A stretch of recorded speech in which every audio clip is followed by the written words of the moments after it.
নমস্কার বন্ধুরা। আজ অম্বুবাচী প্রবৃত্তি বা অম্বুবাচী শুরু। আজ এক পুণ্যতিথি। মা কামাখ্যার সেই শক্তিময় সময় যখন ভক্তি ও সাধনার মাধ্যমে জীবনে ডাকা যায় সুখ সমৃদ্ধি ও অর্থপ্রাপ্তিকে। এই বিশেষ সময়কে একদমই হাতছাড়া করা উচিত নয়। এই সময় যত বেশি সম্ভব মায়ের কাছে নিজের অপূর্ণ ইচ্ছের কথা জানানো এবং সাথে সাথেই মায়ের মন্ত্র জপ করা খুব ফলদায়ক। এই বিশেষ দিনে মা কামাখ্যার মন্ত্র শ্রবণ করলে জীবনে সকল বাধা দুঃখ ও দরিদ্রতা দূর হয়ে আসে আশীর্বাদ শান্তি ও ঐশ্বর্যের প্রবাহ। মা কামাখ্যাকে তিনিই আদ্যাশক্তি, তিনিই শক্তির উৎস। কামরূপা বা কামাখ্যা শক্তিপীঠ হলো সেই স্থান যেখানে দেবীর যোগিনীর চক্রবদ্ধভাবে বিরাজমান। অম্বুবাচীর এই সময়ে দেবী বিশ্রামে যান, তাই এই 3 দিন তাকে দর্শন বা পুজো করা হয় না। আর আজ সেই শুভলগ্ন যখন দেবী আবার জাগ্রত হন, দেন আশীর্বাদ। কেন শুনবেন আজ এই মন্ত্র? ঘরে শান্তি বজায় রাখতে, সংসারে সুখ ও সমৃদ্ধি আনতে, জীবনের অর্থনৈতিক উন্নতির জন্য এবং নেতিবাচক শক্তি ও দুঃখকে দূরে সরাতে। বন্ধুরা, আজকের এই পূর্ণ লগ্নে মনোযোগ সহকারে মা কামাখ্যার এই মন্ত্র শুনুন, মন থেকে প্রার্থনা করুন। মা নিশ্চয়ই আপনার জীবনে আনবেন আলো ও আশীর্বাদ। ভিডিও ভালো লাগলে অবশ্যই লাইক শেয়ার ও সাবস্ক্রাইব করতে ভুলবেন না, আর কমেন্টে লিখে জানান জয় মা কামাখ্যা। এখন শুনুন মা কামাখ্যার সেই পবিত্র মন্ত্র। মা কামাখ্যাকে প্রণাম জানিয়ে চলুন মন্ত্র জপ ও শ্রবণ করি।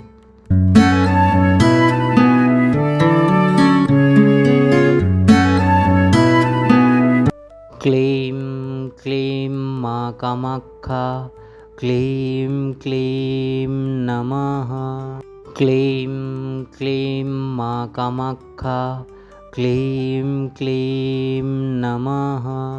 ক্লিম ক্লিম মা কামাখ্যা, ক্লিম ক্লিম নমঃ। ক্লিম ক্লিম মা কামাখ্যা, ক্লিম ক্লিম নমঃ। ক্লিম ক্লিম মা কামাখ্যা, ক্লিম ক্লিম নমঃ। ক্লিম ক্লিম মা কামাখ্যা, ক্লিম ক্লিম নমঃ। ক্লিম ক্লিম মা কামাখ্যা, ক্লিম ক্লিম নমঃ। ক্লিম ক্লিম মা কামাখ্যা, ক্লিম ক্লিম নমঃ। ক্লিম ক্লিম মা কামাখ্যা, ক্লিম ক্লিম নমঃ। ক্লিম ক্লিম মা কামাখ্যা, ক্লিম ক্লিম নমঃ। ক্লিম ক্লিম মা কামাখ্যা, ক্লিম ক্লিম নমঃ।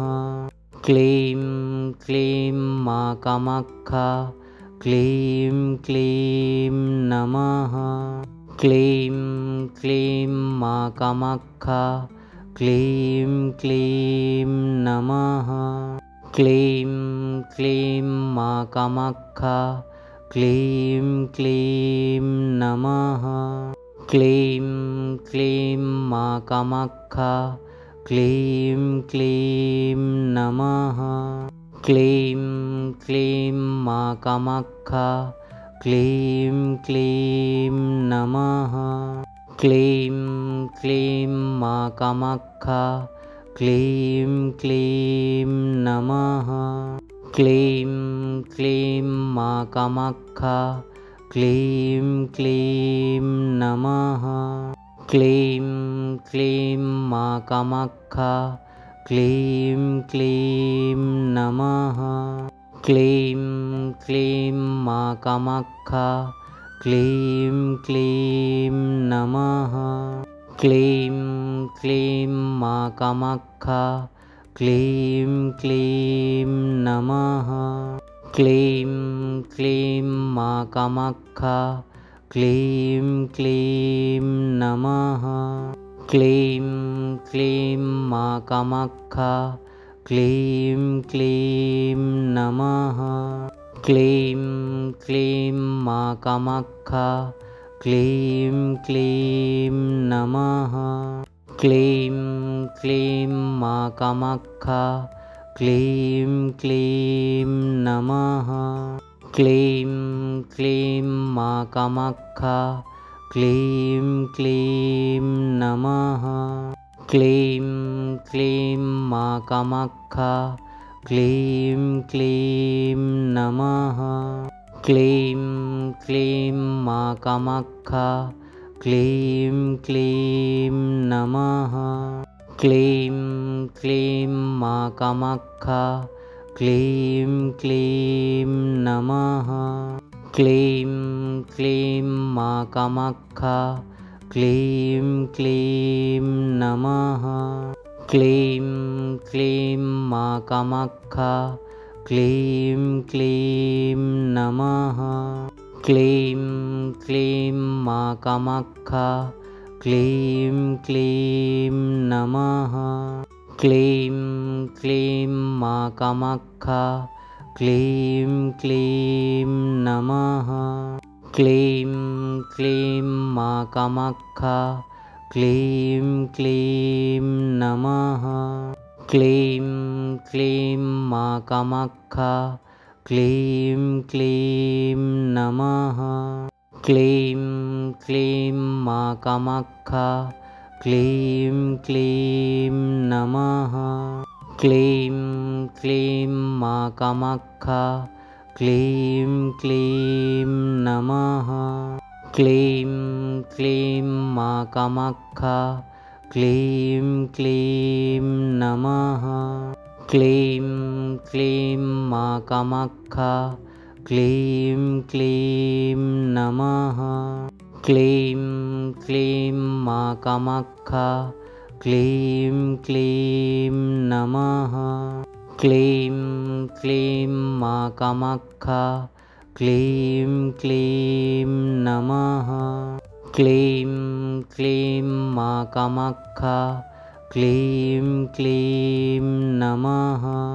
ক্লিং ক্লিং মা কামাখ্যা, ক্লিং ক্লিং নমঃ। ক্লিং ক্লিং মা কামাখ্যা, ক্লিং ক্লিং নমঃ। ক্লিং ক্লিং মা কামাখ্যা, ক্লিং ক্লিং নমঃ। ক্লিং ক্লিং মা কামাখ্যা, ক্লিং ক্লিং নমঃ। ক্লিং ক্লিং মা কামাখ্যা, ক্লিং ক্লিং নমঃ। ক্লিং ক্লিং মা কামাখ্যা, ক্লিং ক্লিং নমঃ। ক্লিং ক্লিং মা কামাখ্যা, ক্লিং ক্লিং নমঃ। ক্লিং ক্লিং মা কামাখ্যা, ক্লিং ক্লিং নমঃ। ক্লিং ক্লিং মা কামাখ্যা, ক্লিং ক্লিং নমঃ। ক্লিং ক্লিং মা কামাখ্যা, ক্লিং ক্লিং নমঃ।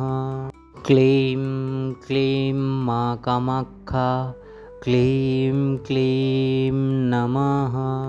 ক্লিং ক্লিং মা কামাখ্যা, ক্লিং ক্লিং নমঃ।